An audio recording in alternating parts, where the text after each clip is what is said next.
Greetings, non-feminist men and women of the world. Today is Monday, November 23rd, 2015. Welcome to episode number 72 of the Vanguard Report. We are on the vanguard of everything pertaining to putting feminism out of business, frankly. We all have different ideas about what it means to put feminism out of business. We all have some end scenario we'd like to see, but really, I think what we have is not so much a different scenario, but a different way of describing the scenario, or a different way of describing some particular aspect of the future post-feminist world that appeals to us.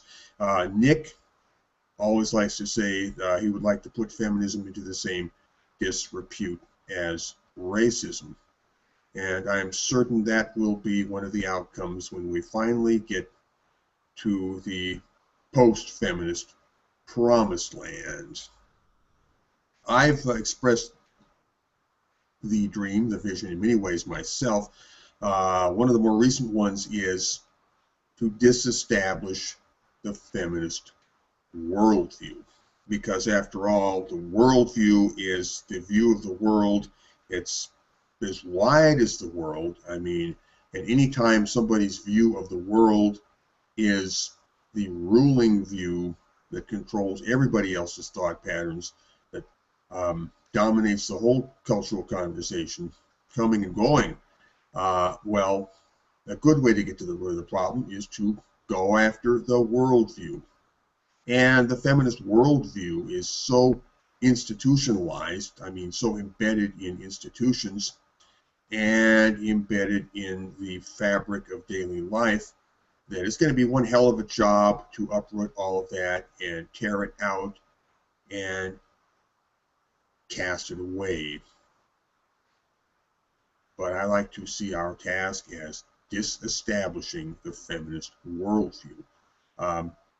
Bringing the world to the point where the feminist worldview is no longer the establishment. That's what it means to disestablish something. Something is the establishment. You disestablish that something, and then it is no longer the establishment. Something else can take its place. So the way to disestablish the feminist worldview, we like to keep our life simple. We simply want to bring the culture to such a state where everybody everywhere can speak their mind freely about feminism, where nothing is taboo to be said about feminism, and where the non-feminist perspective has its rightful place at the table. Now, we don't even need to drive out the feminist perspective. Really, all we need to do is achieve some kind of parity, or as some people would say, equality in that realm.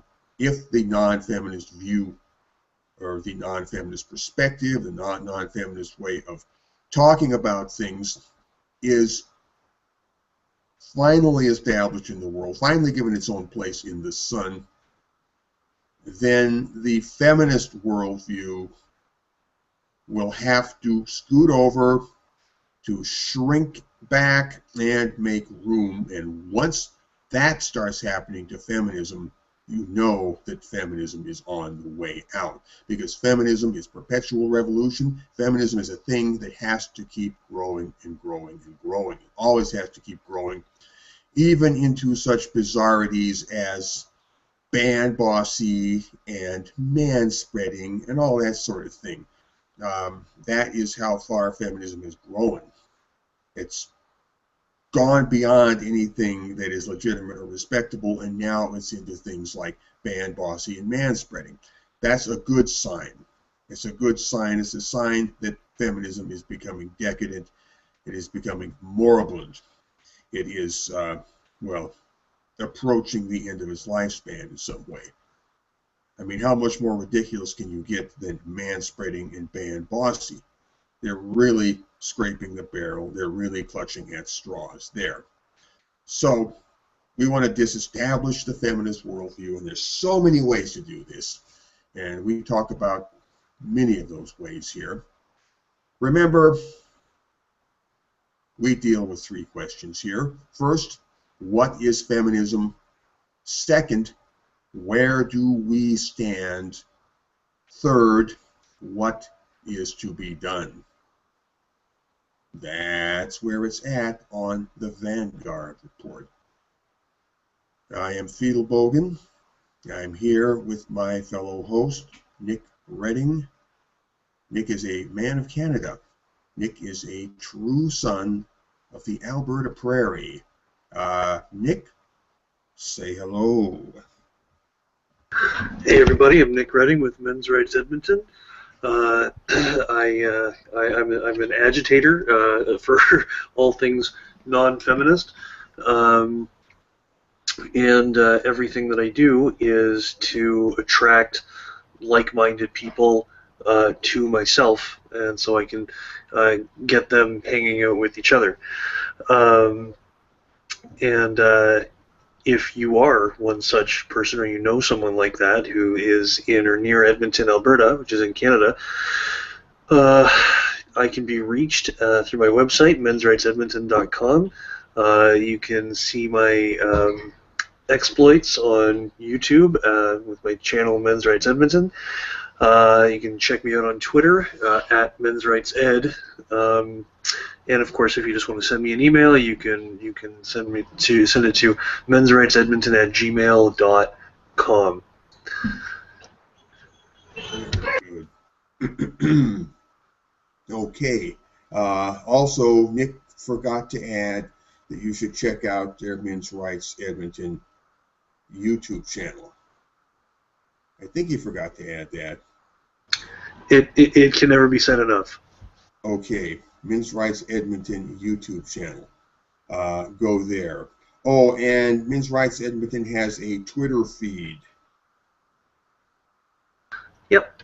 I plugged all that, so we can. Hard to remember what you plugged, Nick. Yeah, I know. It blends together. But on with the show must go on. The show must always go on. Yes. Well, speaking of Twitter, has anybody heard of the International Offend a Feminist Day hashtag? Nick, have you heard about that one? You know, briefly. I saw that some people were using it. I don't really use Twitter a lot, but I've heard about it. I think it's glorious. I think it's glorious. By the way, I use Twitter a lot. Here's where I get to plug myself. At Fidelbogen, Fidelbogen. At Fidelbogen. Follow me on Twitter. Okay, got that out of the way. So there is this hashtag, International Offend a Feminist Day. I love it. That's what we need to do, is offend a feminist, or offend feminists in general, or commit lèse-majesté against feminism in general. Feminism as a concept, whatever. We've got to gore the sacred ox, and there's just so many ways to do it. And this idea of making a special international day, a special international occasion on which to do this, and getting a whole bunch of people to fire up their creative brains, and boiling it all down onto a Twitter hashtag. Nick, as you say, that is glorious. I love it. International Offend a Feminist Day. All one long word there, as hashtags tend to be. Hashtag International Offend a Feminist Day. Go there, contribute. I don't know which day is the International Offend a Feminist Day. Is it today? Was it yesterday? Is it something you can chip in any day of the year? I like to think that every day is Offend a Feminist Day. That's nice, and I hope we get to that day. But in the meantime, I think there's also a case to be made for concentrating it to a spear point on one day. Otherwise, if you just spread it out all over the place, that tends to dissipate the effort. I mean, there's arguments on both sides here.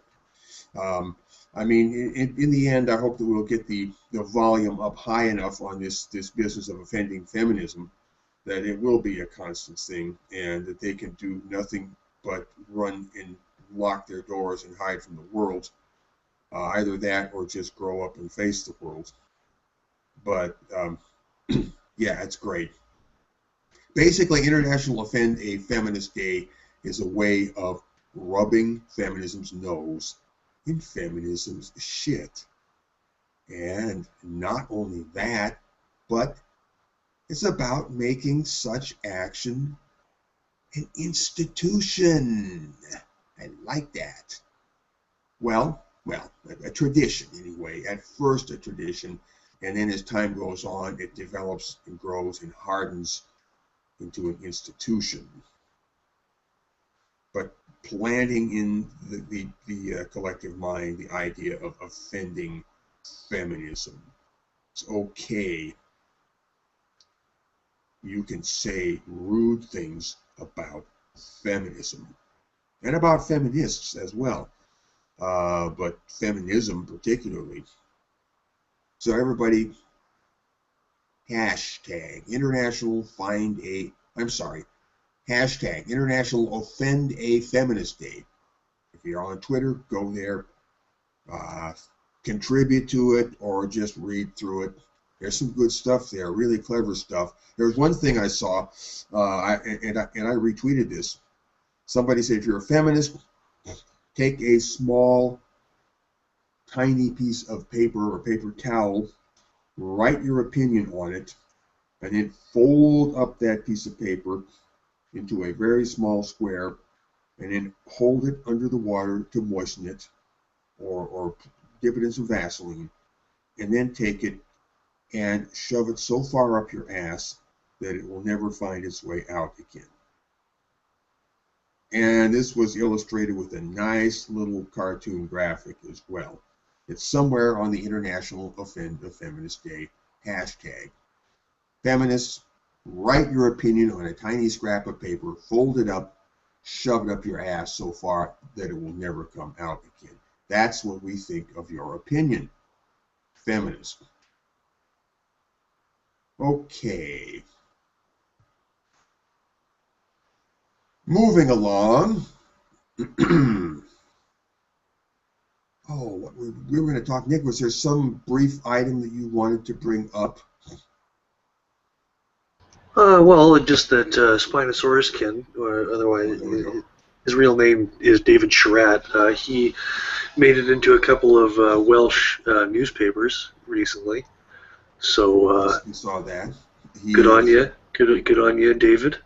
Good on you, David Sherratt. We don't have to call you Spinosaurus Skin anymore. We can just call you David now, since you're out of the closet. Good on you, David. Good on you. So good on you. Isn't that an Australianism? Or do they say that in the UK as well? I don't know. They say that in Canada. I don't know. Well, they're starting to say it in the USA because I've picked it up myself, you know. Yeah, but it pops out of my mouth. Yeah, I think David is a really talented YouTuber. Really smart guy, especially for someone so young. And on YouTube, you see him with these big sunglasses. In one of those newspapers, there was an actual picture of him unmasked. Yeah. He looks dramatically different without those big goggles on than he does with them. Yeah. Yeah. But anyway. yeah, he's. But yeah, I think that there were kind of hit pieces on him, like semi-hit pieces, soft pieces. Yeah. But I can't think of a better. Well, I mean, maybe Dr. Randomer can, but yeah, I think he's a great,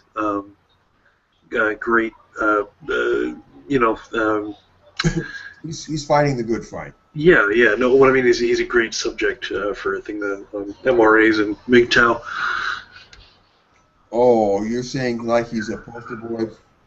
Well, I'm just saying, like I would rather him than And a dozen other people you could think of, yeah. yeah, yeah. Okay. So, like, I mean, I would, I'm really surprised mainstream outlets don't focus more on Bernard Chapin.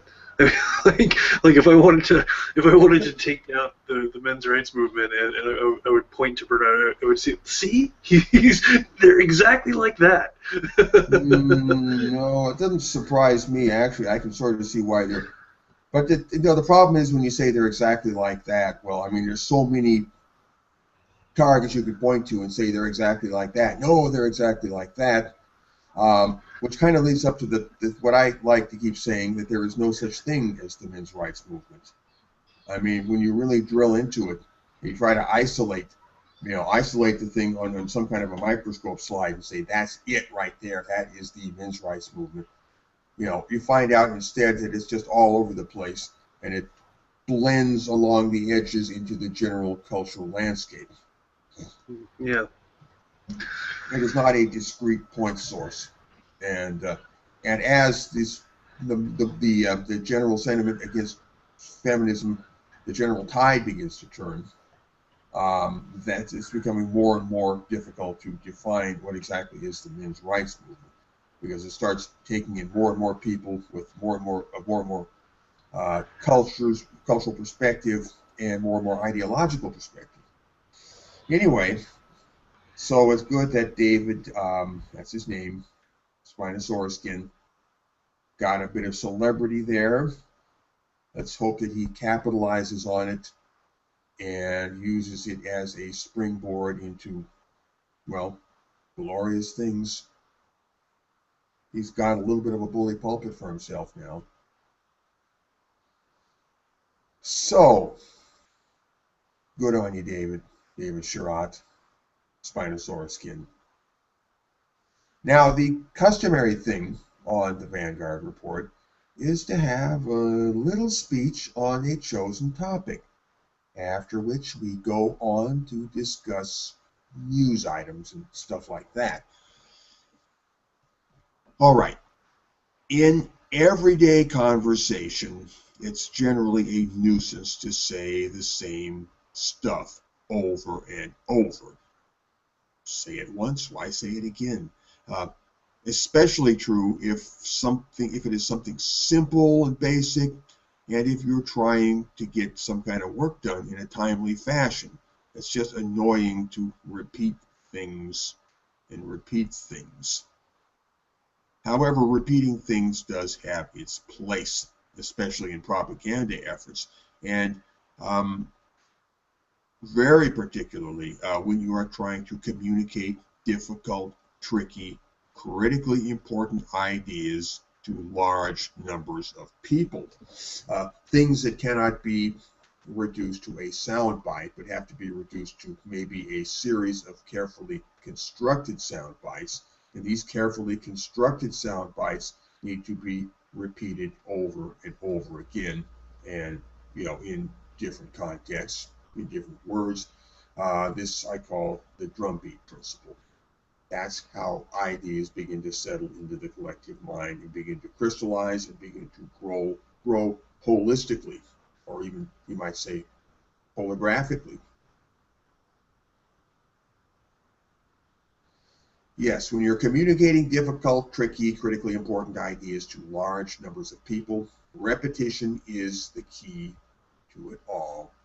Repetition makes it understood. Repetition makes it stick. Let me repeat that. Repetition makes it understood. Repetition makes it stick. So here's something we've talked about before. I don't know how many times. Here we go again. The very last thing that the feminists want to see happening is a general public conversation about feminism. Sounds funny, doesn't it? Feminists wish to avoid having a conversation about feminism. Now, that might seem counterintuitive to a lot of people. I mean, it seems like that's all they talk about is feminism. Well, no, they don't. Strictly speaking, feminists do not like to talk about feminism. What they actually talk about is feminist stuff, feminist ideas, feminist issues, feminist talking points. Or they talk about things in general from a feminist perspective. But through all of this, never are they actually talking about feminism, strictly, narrowly, per se. Feminists don't like to talk about feminism. Not only do they not like people talking shit about feminism, talking bad about feminism, they just don't flat out like you talking about feminism, treating feminism objectively as a subject of discussion, as a thing that you can put on the examination table under the lamp and sit in a chair several feet back and talk about it. That kind of conversation, treating feminism in that very clinical, objective way, is something they don't like. The reason they don't like it is because it is essentially destructive of feminism and the entire feminist enterprise. Talking about feminism throws a wrench in feminism. It raises questions. It raises critical perspectives. It sends us careening down avenues of thought that they don't want to see us careening down because, well, it's out of their control when that happens. The feminists don't want to see a general public conversation about feminism. Something that most people don't seem to understand is that feminist conversation and conversation about feminism are two very different, separate activities. And that's an easy way to remember. You have two things. Feminist conversation, which is what you hear when feminists are talking, and conversation about feminism, which is what you hear when people like me and Nick and others are talking.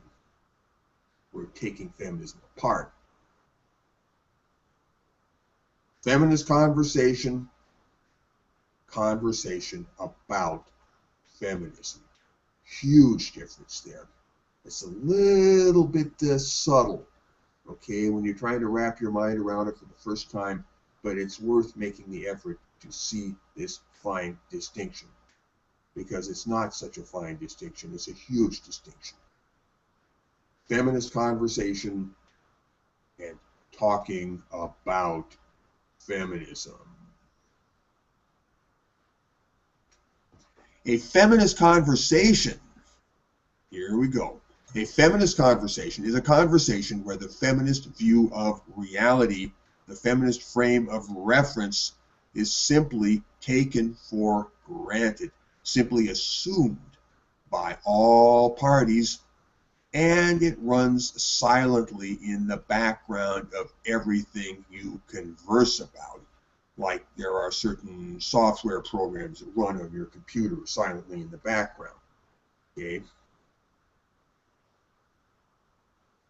A conversation where the feminist view of reality is simply taken for granted, simply assumed by all parties, internalized by all parties, and it runs silently in the background of everything you converse about.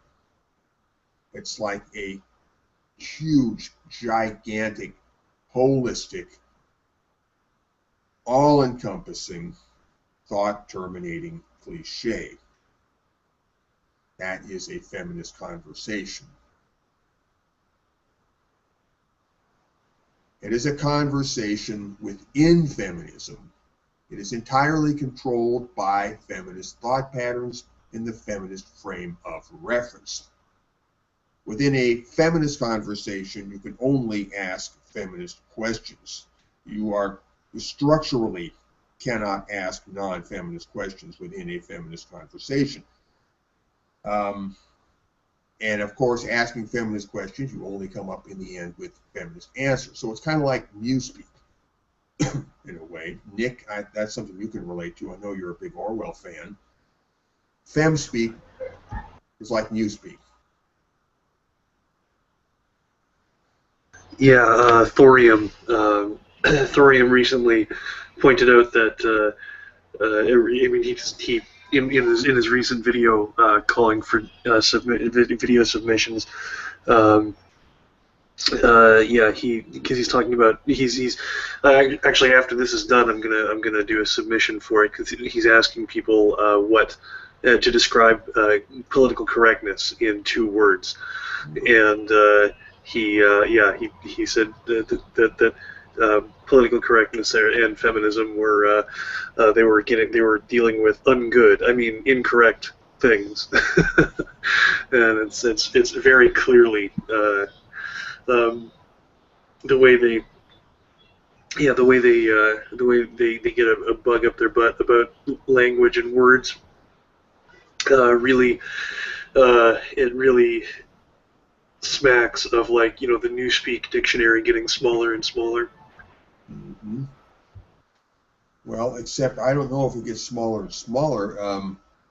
Maybe it does get smaller and smaller. I mean, you can run Newspeak in a different way. I mean, you can make Newspeak get bigger and bigger. You can reduce the vocabulary first, and then you can turn around and go to stage 2, where you begin to expand the vocabulary, but only within the limits dictated by the small vocabulary, by the Newspeak frame of reference in the first place.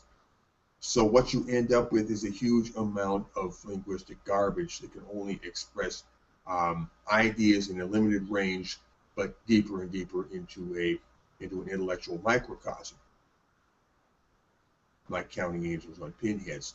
That's another form of Newspeak that's possible. I can see, Newspeak actually growing its vocabulary, and maybe that makes sense to somebody. So now, conversation about feminism, and the conversation we're having right now, I would call that a prime example of a conversation about feminism. We are speaking from a place outside of feminism. We speak and we communicate to the world from the standpoint of people who have deprogrammed themselves from the feminist worldview altogether. At least I like to think so. Maybe there's a little crumb of femthink somewhere in my brain that I haven't quite chased it out yet, but by God, I'll get to it one of these days. Anyway, a conversation about feminism radically suspends the operation of feminism at the level of conversation itself. Suspends the operation of feminism at the level of conversation itself, which means, to break it down a little bit, the conversation, the speech, the discourse, the manner of communication is no longer flowing from any kind of feminist consciousness. Now, this is hard to describe. This is hard to make clear. This is inherently, like I would almost say, metaphysical. But a conversation about feminism radically suspends the operation of feminism at the level of conversation itself. It's not a feminist conversation. It's some other kind of conversation. And what's left over? You eliminate the possibility that you're having a feminist conversation. What other kind of conversation could you be having? Nick, you got any idea about that? What other kind of conversation could you be having if it's not a feminist conversation? A non-feminist conversation? Yeah, man, there you go. Simple answers are the best. Of course, if you're not having a feminist conversation, by elimination, you can only be having a non-feminist conversation.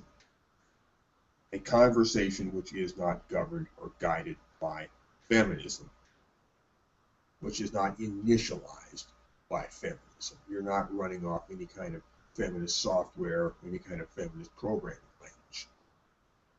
You're starting from somewhere else. A non-feminist conversation. That's the conversation we're having right now. A non-feminist conversation.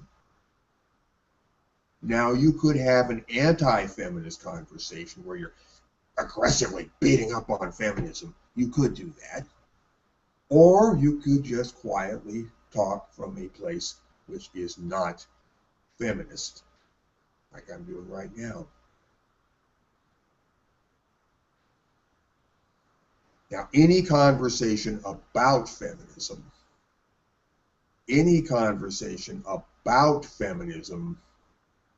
well, that's such a conversation.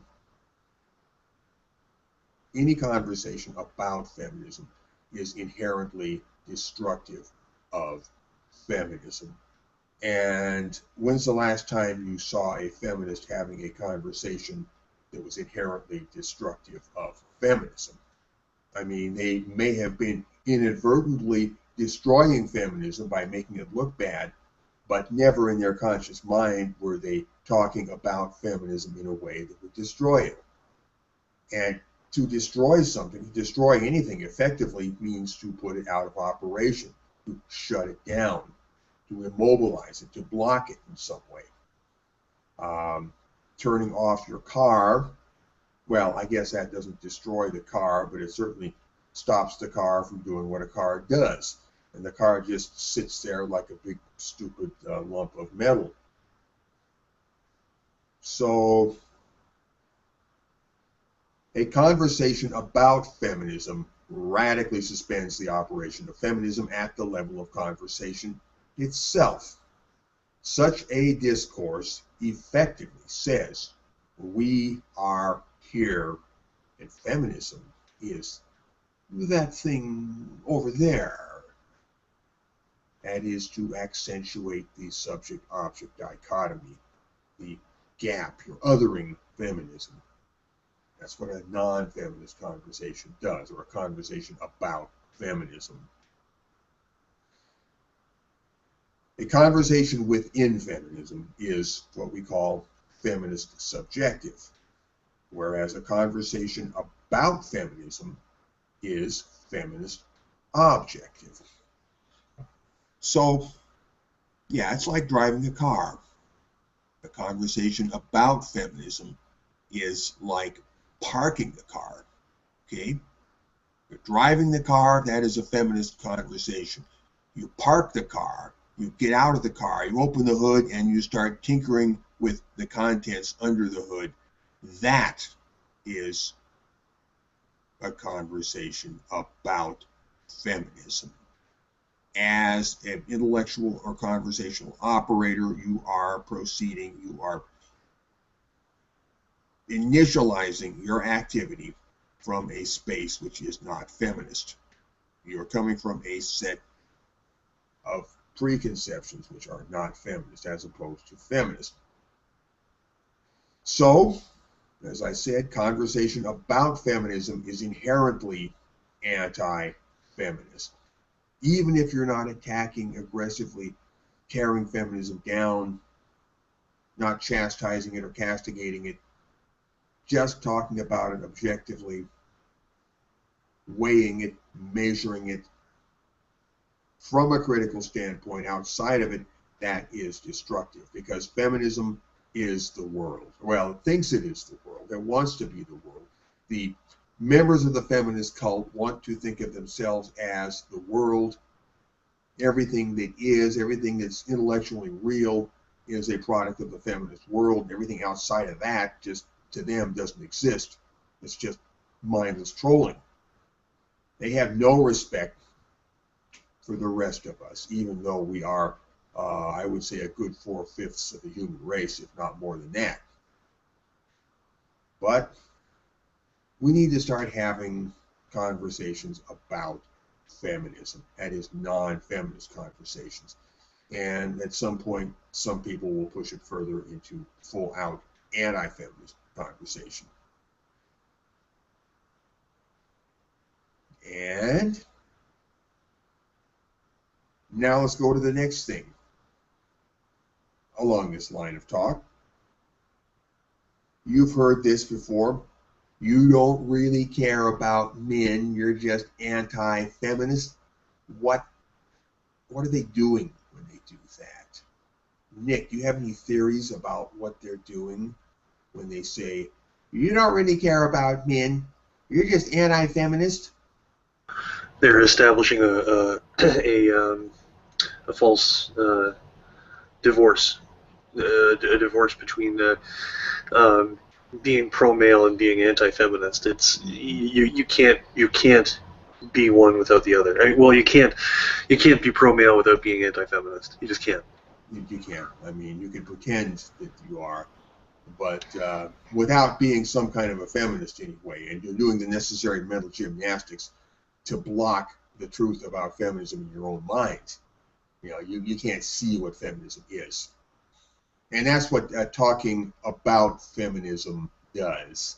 It clarifies your mind and forces you to see what feminism really is. And that's why feminists don't talk about feminism.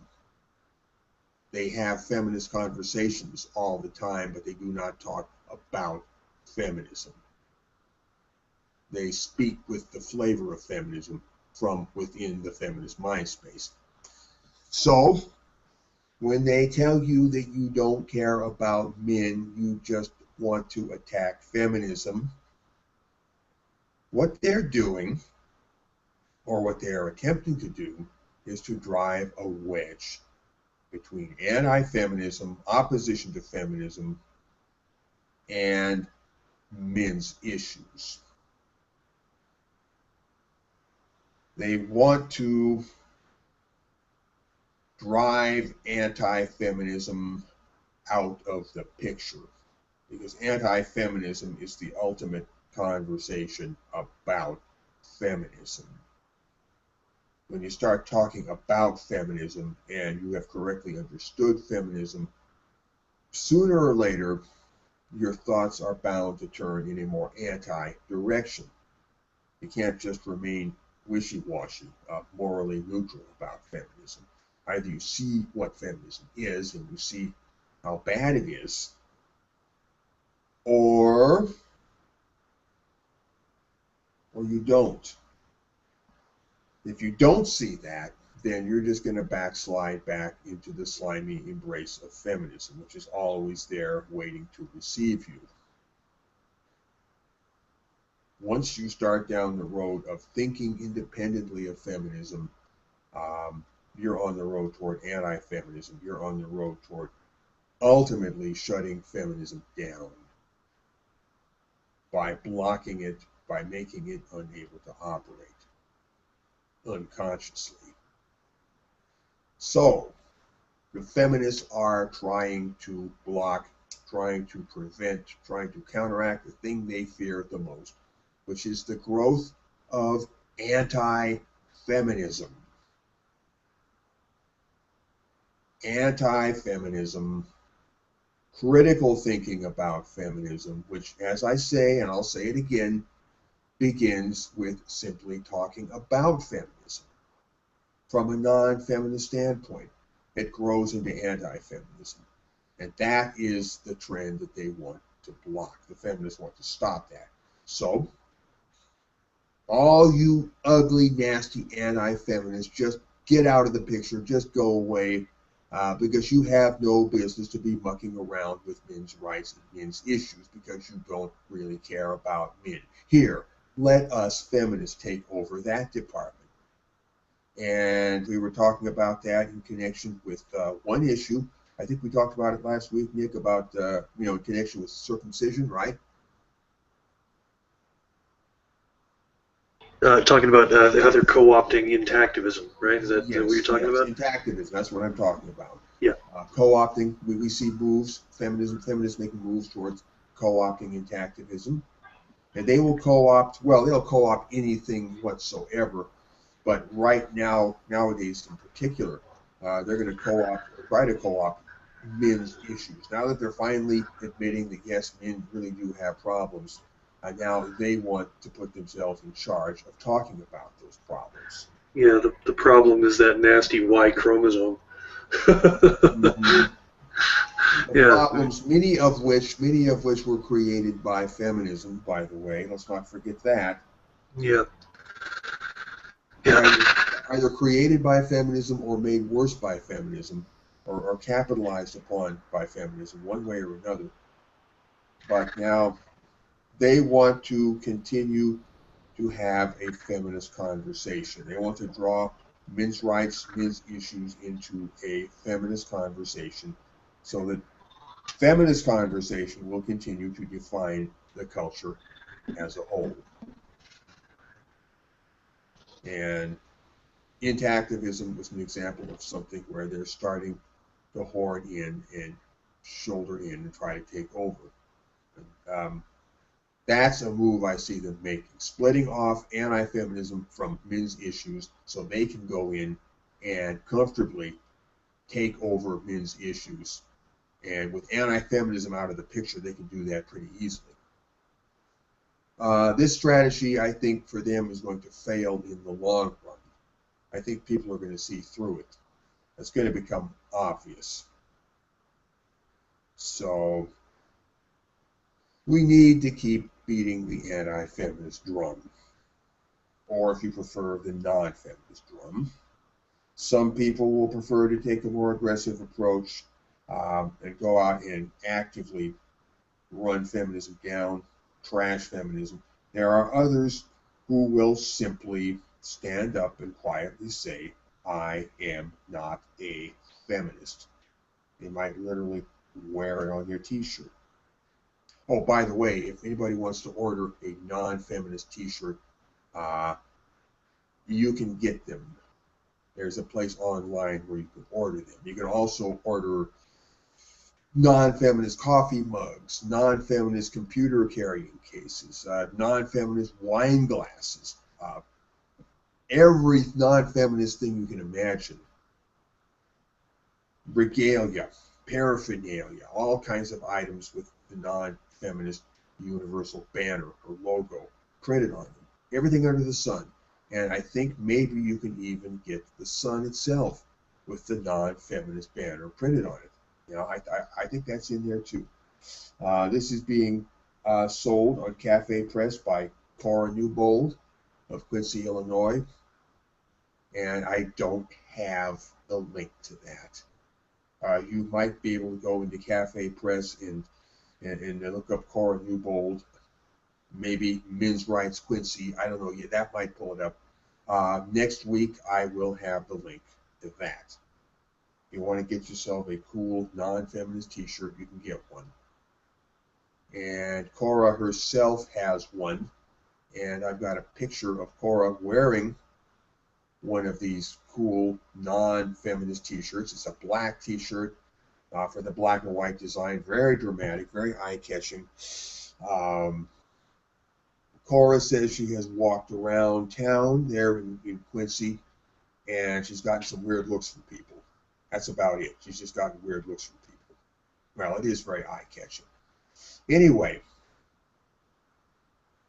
so we know what the feminists are doing. They are trying to co-opt anything to do with men's rights, turn it into a feminist conversation, and then drive anti-feminism out of the picture. Well, anti-feminism is not going away. It's here for the duration. And that means until the feminist worldview is no longer the establishment, until feminists are just merchants of ideas in the marketplace of ideas, till they're just going around peddling their ideology door to door like Jehovah's Witnesses sharing pamphlets or Mormon missionaries. We want to bring it to that. We want everybody out there to stand up and say, I'm not a feminist, or to actively, aggressively go after feminism. Both approaches are good. We'd like to see both approaches happening, especially the more passive approach, the I am not a feminist approach, because you do that, it drives them crazy, but it doesn't give them any way to strike you back. But eventually they will start striking you back just for saying you're not a feminist, quietly saying you're not a feminist, they are going to strike you back. And when they do that, they are going to make themselves guilty. They're going to do something bad. They're going to do something discreditable. And they're going to be the aggressor. They're going to be the bad guys. It's going to be clear to anybody, everybody, that the feminists are the bad guys just for going after you for the simple crime of existing while not feminist. And they're going to start doing that because they're going to have no choice. Enough people standing up and saying, just quietly saying, I am not a feminist, they're going to have to do something eventually. And then they will be the aggressor. This is where we get them in a corner where they can have absolutely no way they can play the victim. There's no way they can build a threat narrative against you when all you have done is say, I am not a feminist. If anybody's going to be the bully in that scenario, it can only be them. So, we want to get that kind of action happening. Wear it on your coffee mug. I'll have that link in the next episode. And I think we can turn to talking about some stories here. There's been a lot happening. International Men's Day. There's been a lot going on with International Men's Day. A lot going on in England. We've already talked about David Sherratt, a.k.a. Spinosauruskin, and his adventures at the University of Cardiff. But in another part of England, a little north and east of there, University of York, has been a lot going on.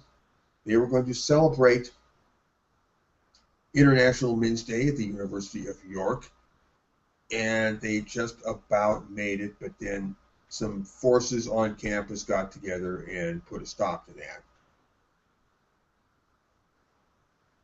That's what we'd like to talk about now. Nick, do you have any initial thoughts you'd like to share about any of that? Sorry, sorry, any thoughts on which? Sorry? Oh, Nick, you're breaking up really bad. We've got technical issues there. Sorry, can you hear me now? I can hear you, but I can hear you very, like you're going over a bumpy road there. Okay. Well, I don't know what to do. I guess I'll drop out and rejoin the call. You can reboot your computer and come back, and I'll try to carry the show in the meantime. Okay. All right. See you. See you.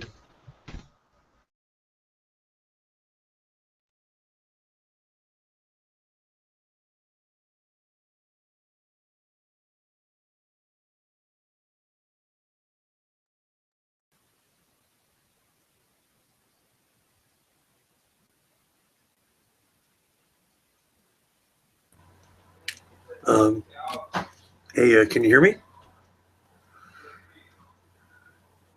Hello? Yep. Sorry. Wow, we had a big drop there. Looks like we lost Fiedelbogen. Yeah. Well, roll with it, man. Yeah. Yeah. I don't. What was he saying just before he dropped there? Do you know? Oh, here he is. Hello. Hey, Fiedelbogen. I got kicked out of the Google Hangout. Okay, so what sounds like your audio issues have been solved, Nick. So that's good. I don't think you had time to reboot your computer, did you? No, I just refreshed the window. So what was it that you asked me before all that happened? Oh, we were talking about International Men's Day and about the kerfuffle that's taking place in England at the University of York.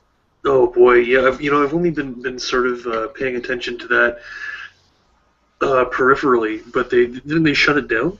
They did shut it down. I have not paid as much attention to it as perhaps I should have, but yeah, they were going to have some special celebration, or they were going to officially mark or commemorate International Men's Day there, and in some group of obvious feminist, social justice types got together and effectively brought pressure to bear and canceled it. Yeah, well, didn't that happen because there was a guy in England who went before the Parliament there, and asked for a debate about men's health on Men's Day? Do you think Something like that happened. Yes, I'm a little bit sketchy on the details. so? Is this a continuation of that? That I couldn't tell you. But what I do know is that they were going to have this commemoration on the campus at the University of York. It's significant that this is even coming up now. This is getting into the popular radar screen. That's what I find exciting and important. And this is what commands my attention, the fact that this sort of thing is starting to gain mind share. It's coming up on the radar screen. Yeah, and rising. And I mean the way like showing everybody that these people they're clearly acting out of bigotry. Well, yes, very clearly. Yeah, like, oh, you're gonna have a Men's Day? No, we're shutting that down. Every day is Men's Day. We don't need a Men's Day. Yeah. There's Which is not a self-evidentially true statement at all. It's a completely made-up statement. Yeah. It's but yeah, there's like as this fight continues, there's no way that they are going to look good. they're yeah, because they're just that's why they're so censorious and so bossy and preclude every argument before it even happens, because they know. No, you can't use the word bossy, Nick. Because they know that if it's actually had out, if it is a discussion and there is a debate, they are going to lose horribly because their ideas are stupid. Their ideas just won't stand up to deconstruction, especially not if it's coming from every side, every which way, from everybody, everywhere. That is the cultural critique that I've talked about elsewhere, and along with the intellectual audit. But yeah, they're absolutely depending on suppressing non-feminist conversation. They want every conversation to be a feminist conversation. No conversation about feminism, or no conversation that would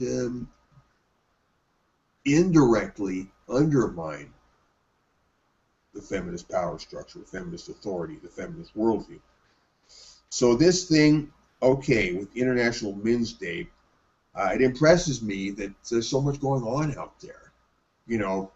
I think we who are more or less linked with AVFM, we don't realize how much bigger the world is than AVFM.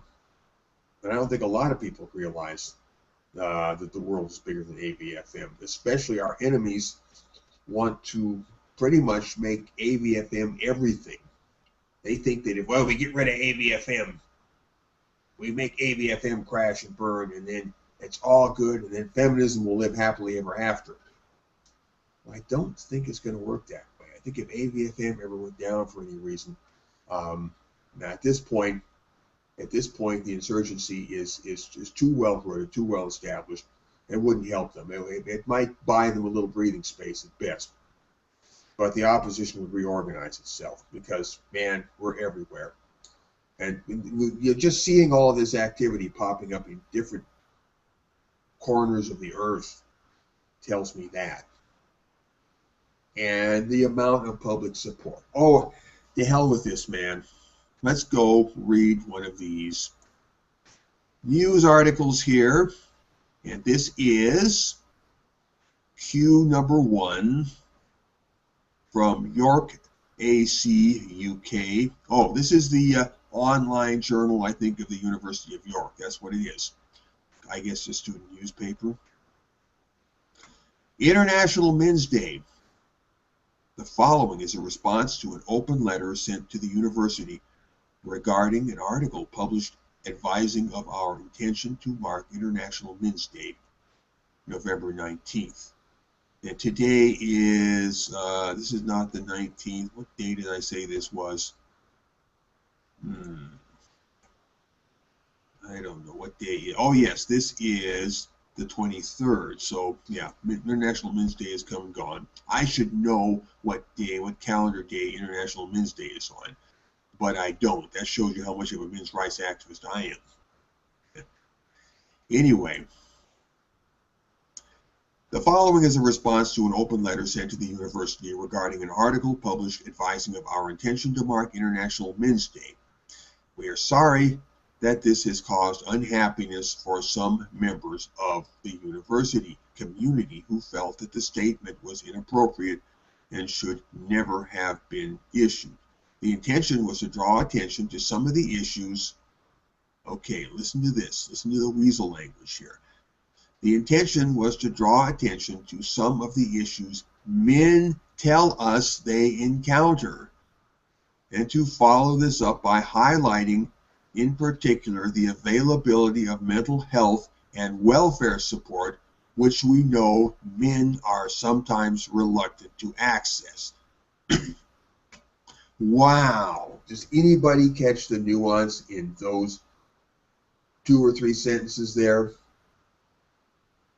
I don't know. That men's problems are their own damn fault. Well, yeah, that's one possible thing you can get out of it. But let's back up and read this again. The intention was to draw attention to some of the issues men tell us they encounter. What does that little weasel phrase tell you? The issues men tell us they encounter? Well, it's I don't know. I wouldn't want to read too much into that. Oh, you don't need to read too much into it. You can read what's properly there, I think. Issues that men tell us they encounter. That sounds very, very nifty and standoffish and snooty, doesn't it? The issues that men tell us they encounter. I guess. Definitely keeping the whole thing at arm's length there. That's the tonality I read there, loud and clear. The issues that men tell us they encounter. Okay. The issues men tell us they encounter, and to follow this up by highlighting in particular the availability of mental health and welfare support, which we know men are sometimes reluctant to access. They are taking everything and boiling it down to men tell us certain things and men are reluctant to access mental health. This is reductionism. It reduces everything to a couple of little pitiful talking points. It excludes the entire threat to the feminist power structure, which International Men's Day represents. Well, men are reluctant to seek counseling. That's one of the big things behind An Ear for Men by Paul Elam. They are. That's true, but the use of that point, the way the author of the article brings that point up, to me raises some red flags. It's like they're trivializing what's going on.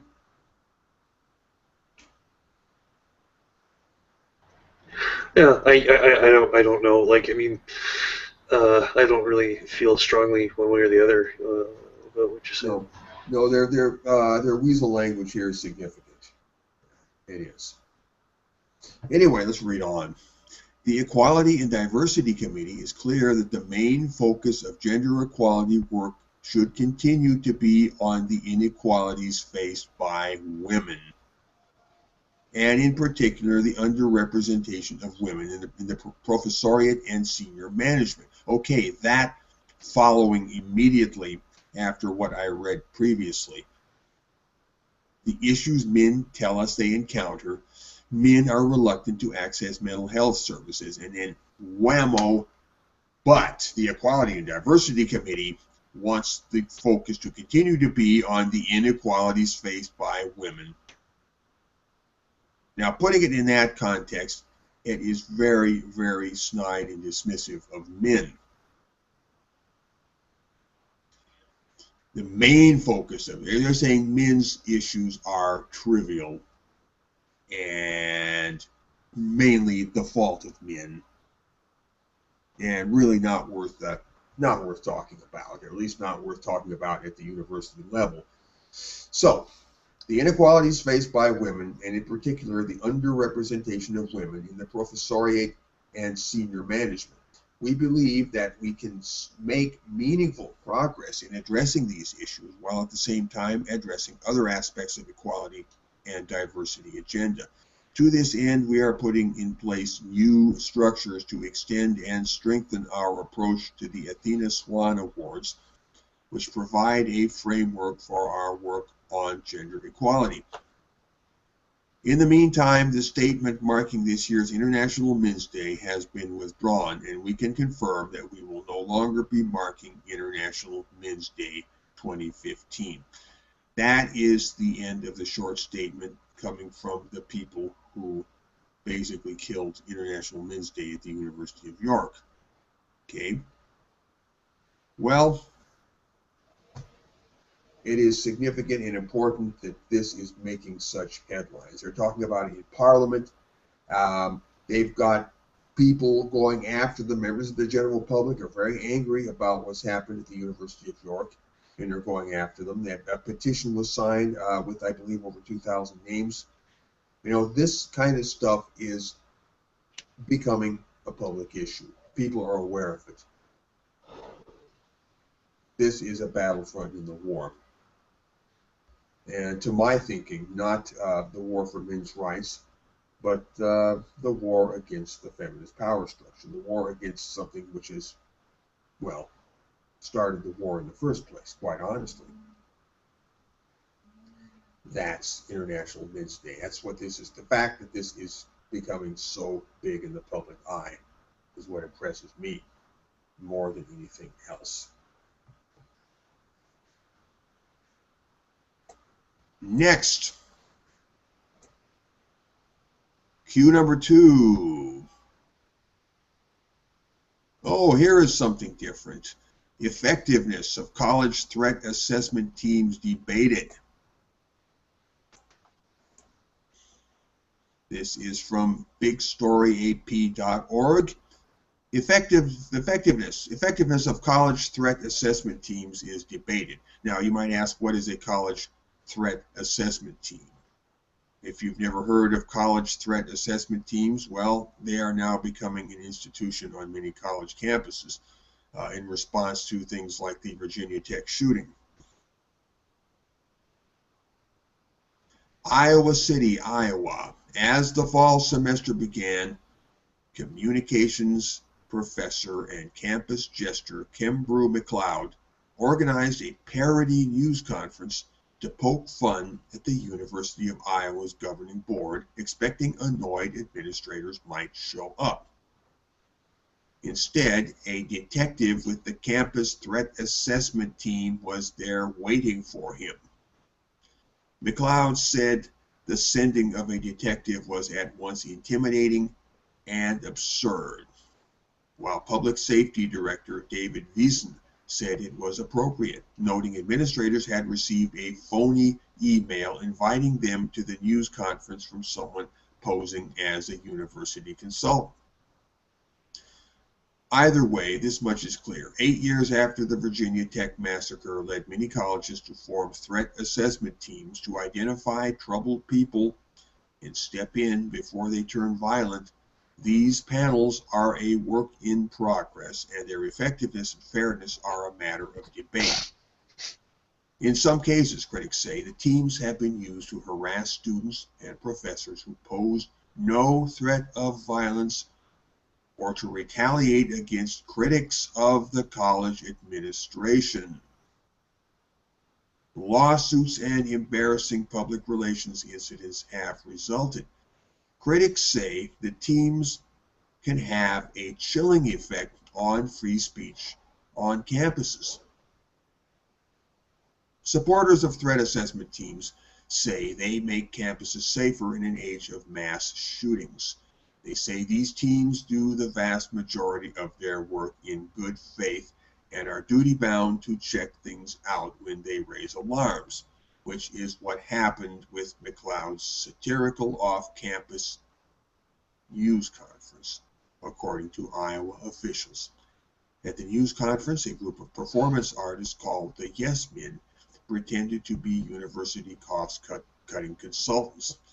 McLeod said the detective asked what they were up to and directed him to call the university president's office to explain that the event at a public library was just art.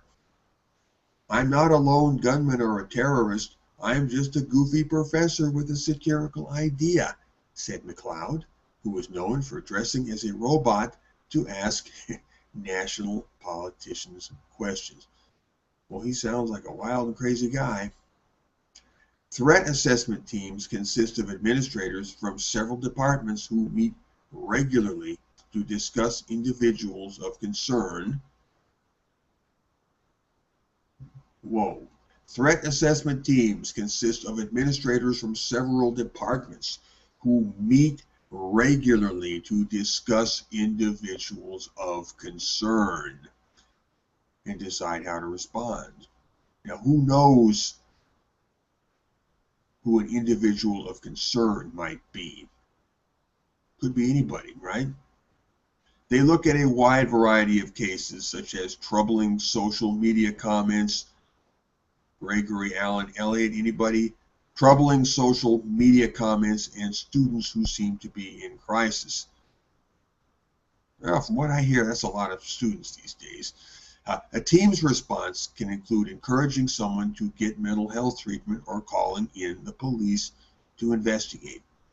Supporters say they believe that teams have thwarted violence on college campuses, but they acknowledge they can't necessarily prove it. No, they can't at all prove it, really. In part because privacy laws require that most of their activities remain secret, but also because it is difficult to establish why something didn't happen. Why didn't that happen? It's almost like proving a negative, I think. Prevention is invisible, said University of Wisconsin Stout Police Chief Lisa Walter. Many teams were set up after it was learned that Virginia Tech administrators had many warning signs about student Seung-Hui Cho, but failed to connect the dots and intervene before he killed 32 people in 2007.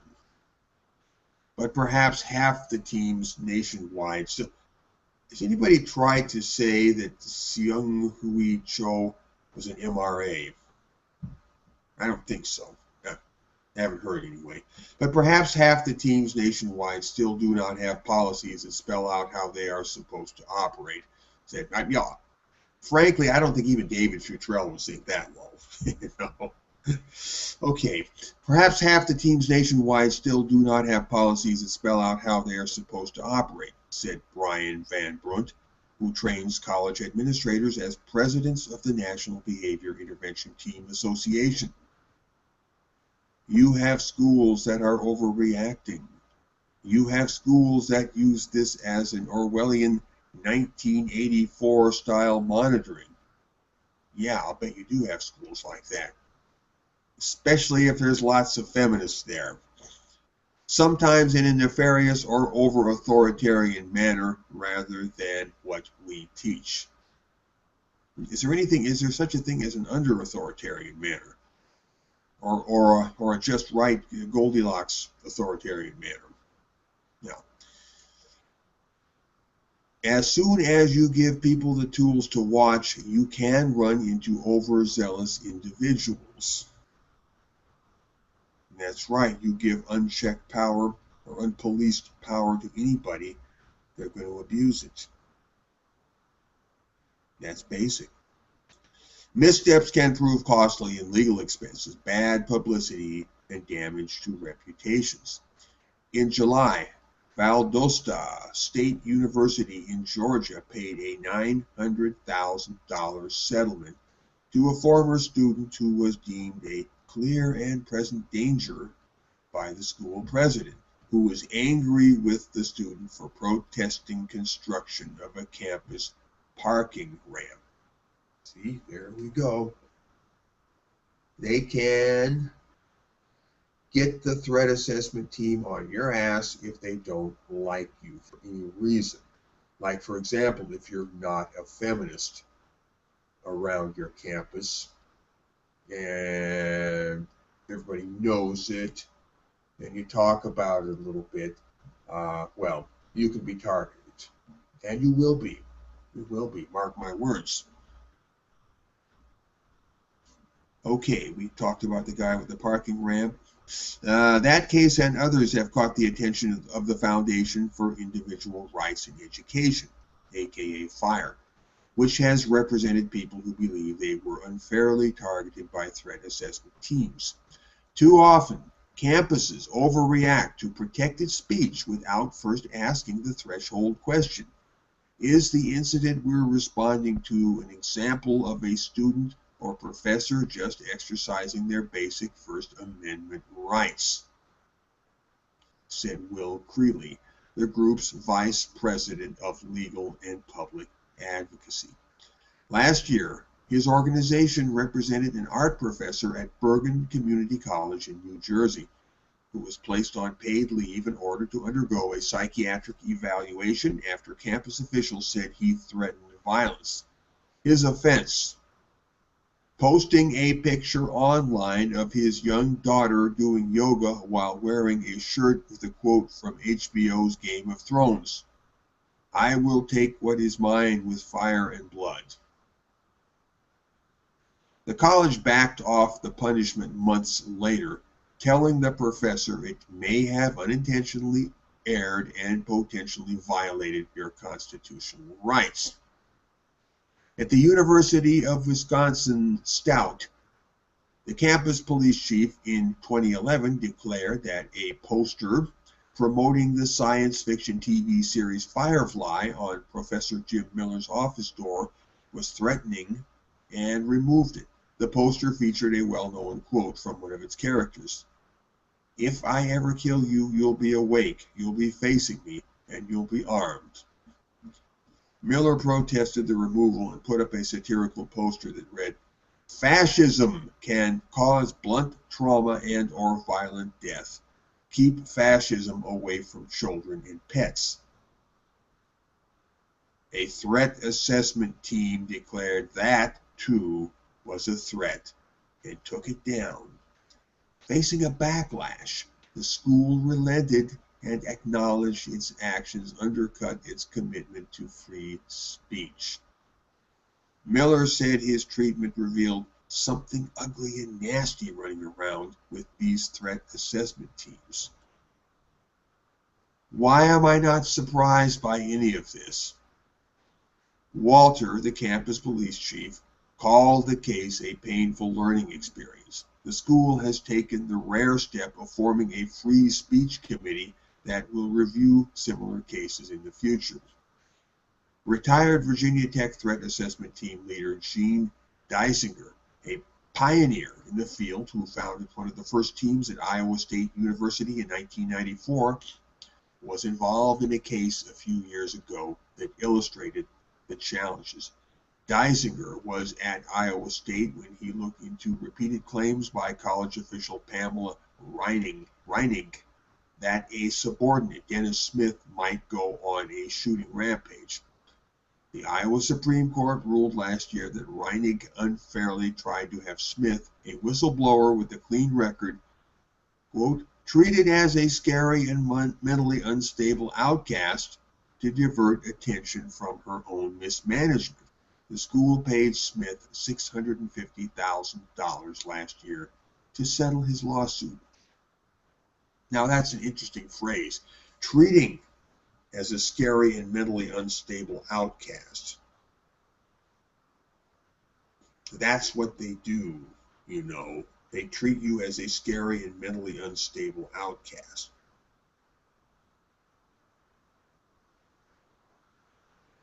I can see that scene playing out over and over and over again. Smith faulted Dysinger for failing to corroborate information brought to him and for not contacting him early in the investigation. If he had done either of these things, none of this, the damage to my reputation, the loss of my livelihood, the lawsuit, and all of the ensuing fallout would have happened, Smith said. Deisinger said the threat assessment team acted appropriately in investigating and eventually concluding Smith wasn't a threat. End of article. Well, this was not about feminism at all, but it dovetails, it fits in with the kind of stuff that we talk about all the time.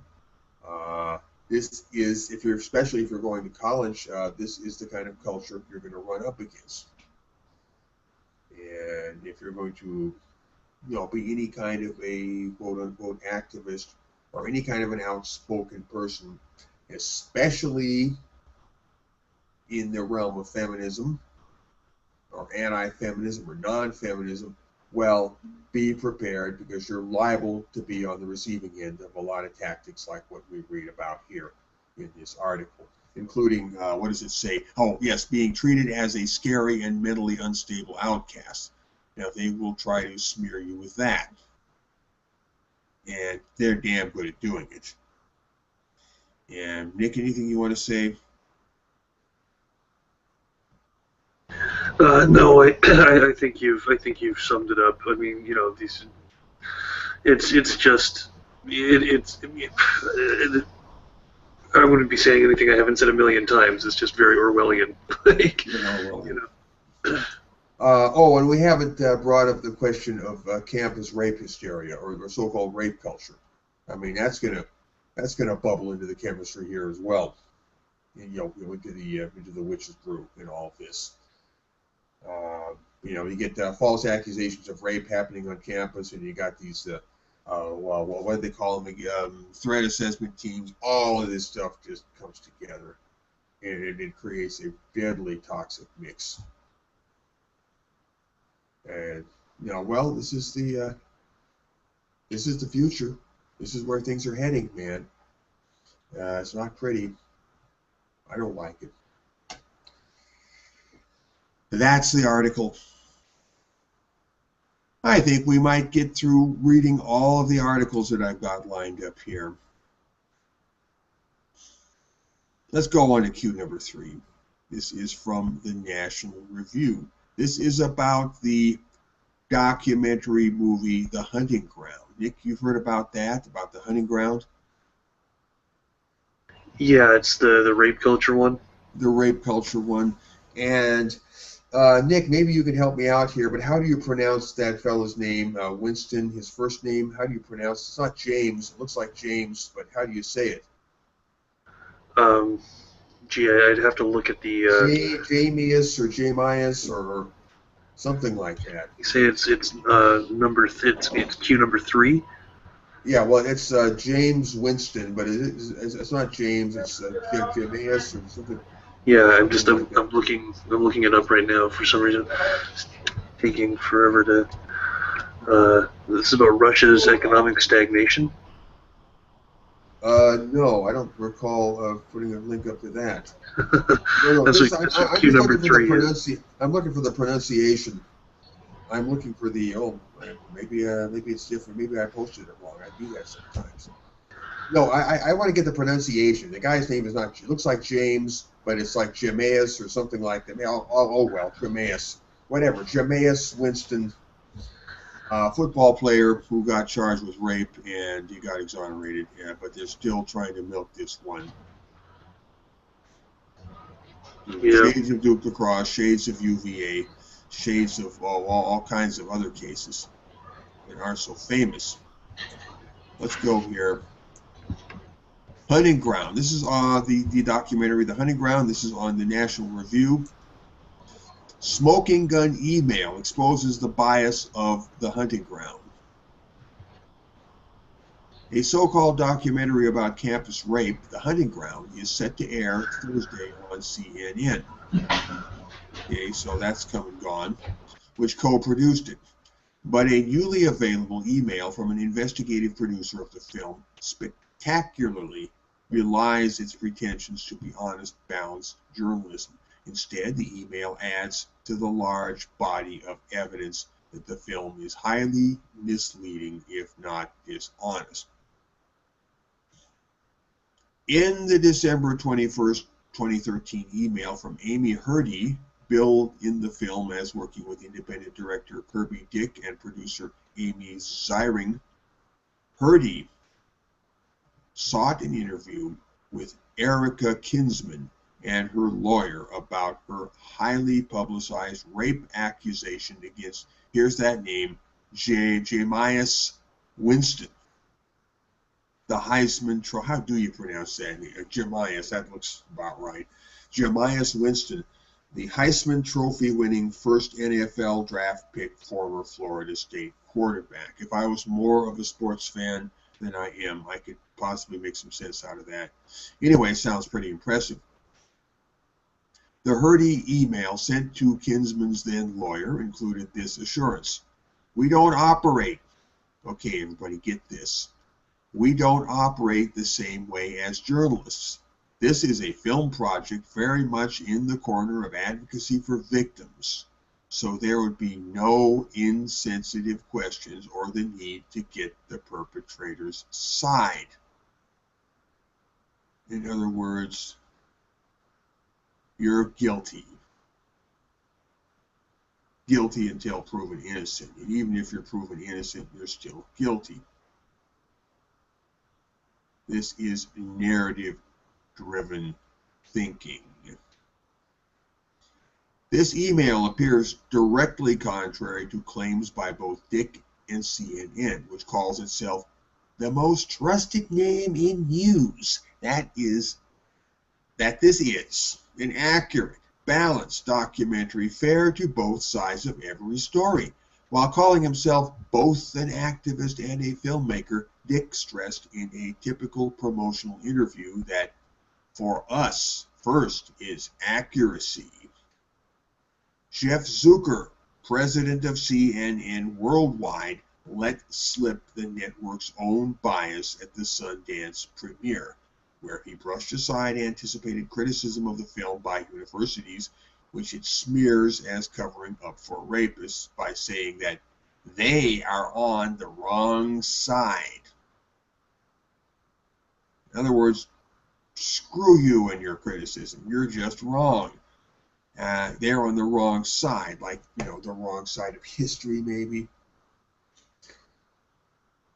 The Hurdy email, originally sent to Kinsman's then lawyer and aunt, Patricia Carroll, and related documents were made available to this writer today by Florida State, which obtained the email in connection with Kinsman's lawsuit against the school. A second email from Amy Hurdy, dated February 12, 2014, asked accuser Kinsman's lawyer whether she was okay with us sending to Jamias Winston the official request this week for an interview. Hurdy added, I am sure he will say no, and then I want him to have a gap of a couple of weeks to get complacent, because then we will ambush him. Okay, let's think about this.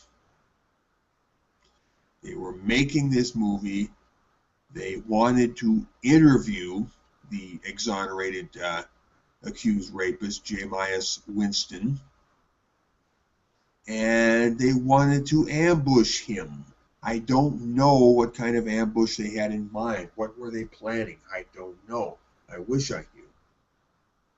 But I'm sure it was nefarious. I'm sure he will say no, and then I want him to have a gap of a couple of weeks to get complacent, because then we will ambush him. Also today, FSU President John Thrasher issued a statement that the film's claim that FSU and many other schools have turned their backs on Erica Kinsman and other alleged victims of sexual assault, quote, contains major distortions and glaring omissions to support its simplistic narrative. He added, it is inexcusable for a network as respected as CNN to pretend that the film is a documentary rather than an advocacy piece. Thrasher likened the film to the notorious, now retracted Rolling Stone article about what proved to be a fabricated story about an alleged sadistic gang rape atop shattered glass at a University of Virginia fraternity. The Rolling Stone article, Thrasher said, took a purported rape victim's story at face value without getting the other side or checking the details with other sources, including the accused. He said that FSU had expressed to top CNN executives to no avail our concerns about the factual, statistical, and ethical defects in the film. Thrasher is far from alone in assailing the film's veracity. Among others, 19 Harvard Law School professors, including eminent feminists and progressives. Woo! Feminists and progressives are getting on the bandwagon here. That's interesting. Just trying to look good, are they? Said last week in a press release that this purported documentary provides a seriously false picture, both of the general sexual assault phenomenon at universities and of our student Brandon Winston, who was vindicated by, I don't know who Brandon Winston is, our student Brandon Winston, who was vindicated by the law school and by a criminal jury that found him not guilty of any sexual misconduct. The Hunting Ground, which runs 103 minutes, has been shown since last January at the Sundance Film Festival in hundreds of theaters around the country, mostly at colleges and at the White House, where President Obama has led a major propaganda effort linked to his administration's campaign to destroy due process for students falsely accused of rape. Okay, now this movie has gotten a pretty good run. It's gotten around. Let's just hope that the Red Pill movie, when it finally comes out, is equally successful. The version to be shown on CNN this week contains minor changes from the earlier versions, evidently intended to soften for deniability purposes without removing some of the distortions that have been identified by me at NRO and by Emily Yoff at Slate.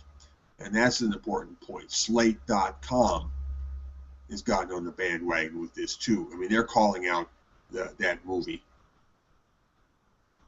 Okay, sign of the times. You wouldn't expect that from a publication like Slate.com. Very unusual. As I noted in March at NRO, even though police, prosecutors, and an exceptionally fair and thorough FSU investigation all found insufficient evidence to prove that Winston raped Kinsman, the film's longest segment, 15 full minutes, portrays him as a rapist who drugged his victim and got away with it because of bad police work and college administrators' greed and favoritism toward football stars. The earlier versions of the film systematically concealed, and the CNN version still obscures, how Kinsman's story conflicts with the physical evidence, including a toxicology test showing no drugs in Kinsman's system, her own inconsistent succession of statements, and the statements of other witnesses. While hiding this evidence, director Kirby Dick has publicly insisted that Kinsman is extremely credible. I asked CNN this afternoon to comment on the Hurdy email and my analysis of it as of publication. They have not responded to my request for comment. Coincidentally, I am apparently the lone critic of the film to participate in CNN's November 11th taping of a panel discussion of the film. CNN told me that it will air the discussions by my panel and others immediately after the film itself. My take: the film is slick, skillful propaganda. That's it. End of article. All right, so we have another UVA-like fiasco here. This should not surprise us. Well, it might surprise a lot of people out there. It certainly doesn't surprise me. And what else we got here? Nick, anything you have to say about that? feminists are being caught being dishonest. I never would have guessed. Never would have guessed. Well, you know, I mean, they are dishonest people. That would have dishonesty would have to be their defining characteristic. Their defining characteristic. I would say I would take it a step further. Without dishonesty, there would be no feminism. Without one lie stacked on top of another for years and years and years, there would be no feminism.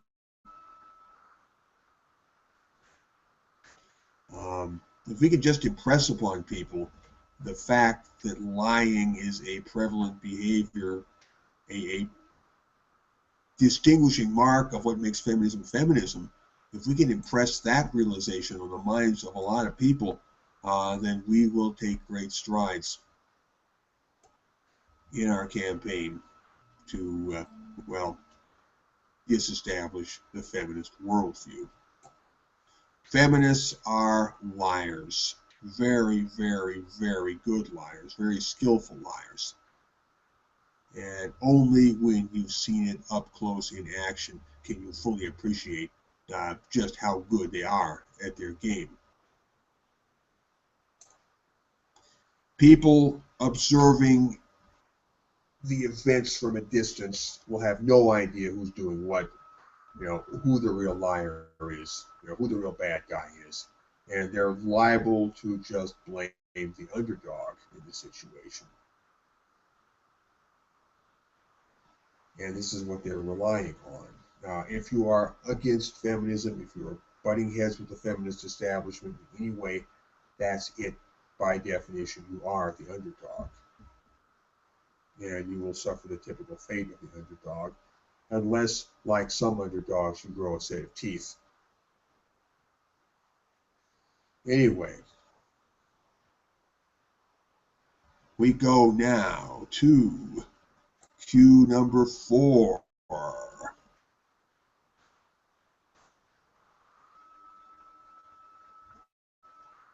From Australia, something about domestic violence. Domestic violence campaigns need to start recognizing male abuse victims, says Queensland Premier.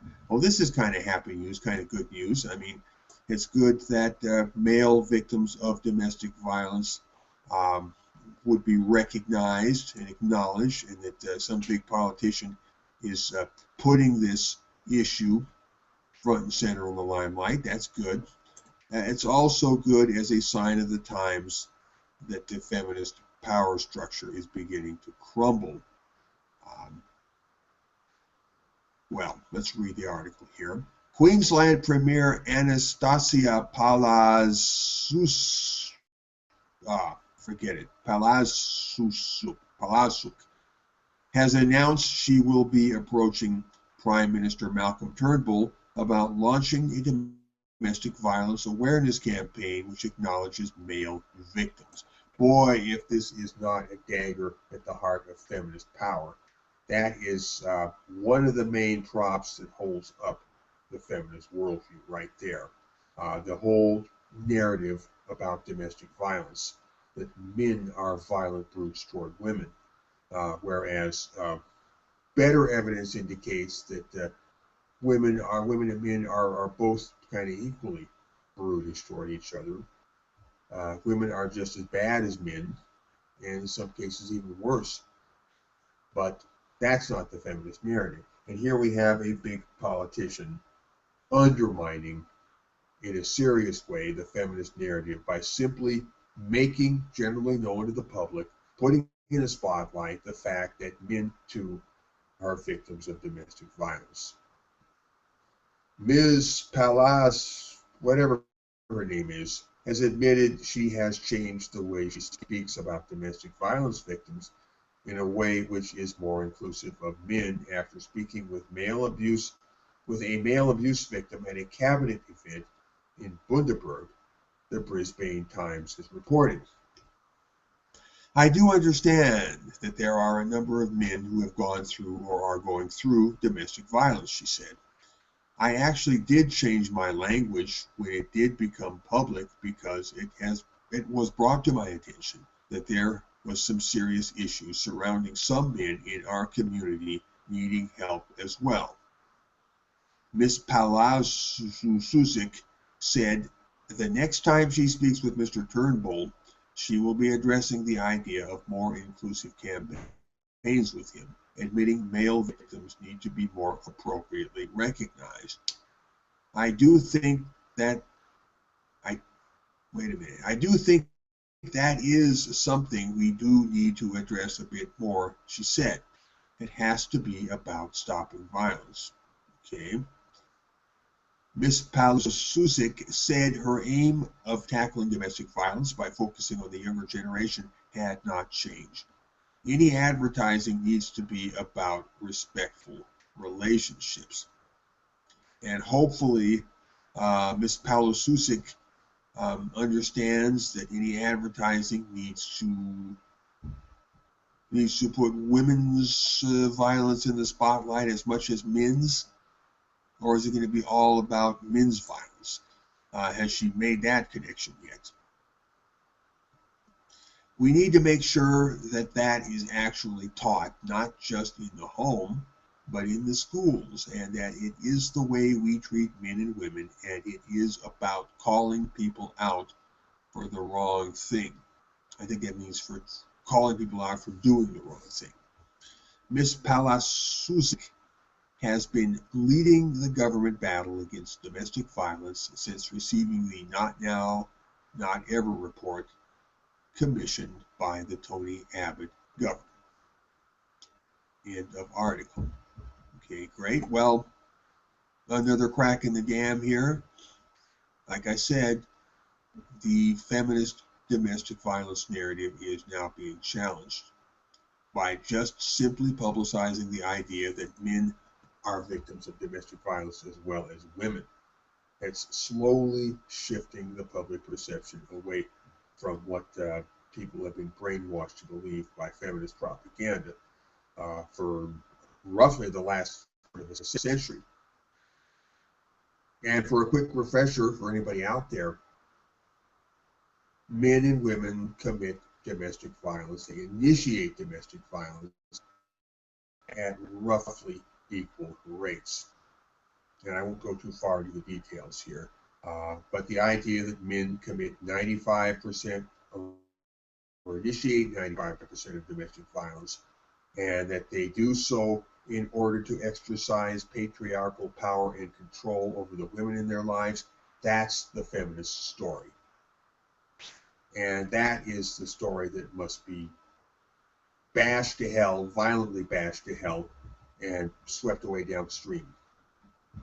Okay? Men and women are equally violent in intimate relationships. Let's get that in our head. And while we're doing that, let's not forget the part that feminism played in propagating that story in the first place. Let's not just correct the story and then let the feminist connection to the story slide away down the historical memory hole. No, we've got to establish the feminist connection through all things. We've got to establish feminist guilt. We've got to start building up feminism's rap sheet, feminism's criminal record. You got to be on the case there. And I know there's a lot of people out there doing it. And that brings us to the end of our Q list. We actually got through all of the articles on the Q list, and we got about, I don't know, looks like another 20 minutes left in the program if we want to use all of it. Nick, any thoughts you want to share at this point? No, just letting people know that because of a change in work situation, I probably won't be doing the Vanguard Report for a while. At least not on Mondays. So yeah, just figured out, let people know that I may not be here next week or the week after that, because of things shifting around in my life. Yes. Well, Nick, I'm sure you'll be with us in spirit. Absolutely. And our thoughts go out to you and your time of choppy seas, shall we say, on the ocean of life. Yeah, transitional period. Yeah. The bumpy road, the broken asphalt stretch there that you're going through. Yeah, I should be good though. The air turbulence, where the airplane kind of drops suddenly. Okay. Anyway, well, I might have to fly solo. I might look around for somebody else to kind of, fill in as a co-host. Anybody out there want to be a guest co-host for an episode or two? Speak up. Yeah, I'll see if I can find someone. I might ask Spinosaurus Kin. Oh, yes. We could spend a whole episode just talking about his adventures at the University of Cardiff. Yeah. So yeah, I'll talk to him. Well, I'll talk to him too. I've got him on my Skype. Anyway, so gosh, we're about another 16 minutes left here, and we just plumb run out of things to say. Everybody, I think we're going to make this a short episode this time around. Yeah. Well, remember, feminism is what we say it is. Okay? That is the first principle from which we operate. We are taking back all of the reality that was stolen from us. Language, thought, cultural discourse, all of it. We're taking it back. We are establishing a non-feminist point of view, a non-feminist frame of reference in the world, a non-feminist culture of critique. We place ourselves morally, intellectually, epistemologically, every other way outside of the feminist worldview. And a very critical first step in that process is that we reclaim the language by defining feminism from the outside, from a non-feminist point of view. And that's what we mean when we say feminism is what we say it is. As a non-feminist person, a person who says no to feminism, an abstainer from feminism, this act of repudiating feminism has different significance for different people. It means different things to different people. Since we still don't all agree on exactly what feminism is, but it is the urgency of repudiating feminism and establishing a cultural space outside of feminism from which we can begin some kind of a reconquista, some kind of a broad popular pushback. The urgency, the imperative necessity of creating that kind of space and forming an alliance with people who think along similar lines, that, for now at least, is what binds us together. And we can work out the details of exactly what feminism is as we go along. And personally, I believe there is just one meaning, one final ultimate vision of what feminism is. And in the end, everybody will see it. Everybody will understand and pretty much share that vision. But for the present, we have to understand that we just have to work together. And it is the urgency of forming a common front against feminism, as I said, that binds us together. So feminism is what we say it is. It is what I say it is. It is what Nick says it is. You are just taking back the power to define feminism. They can't tell you what reality is anymore.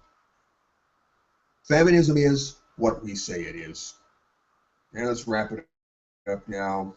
Nick, you're going to be here for the next episode, you said, but not the one after that?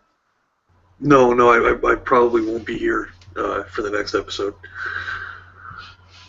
All right. Well, I might do a solo next week. I might find somebody. I'm going to look around.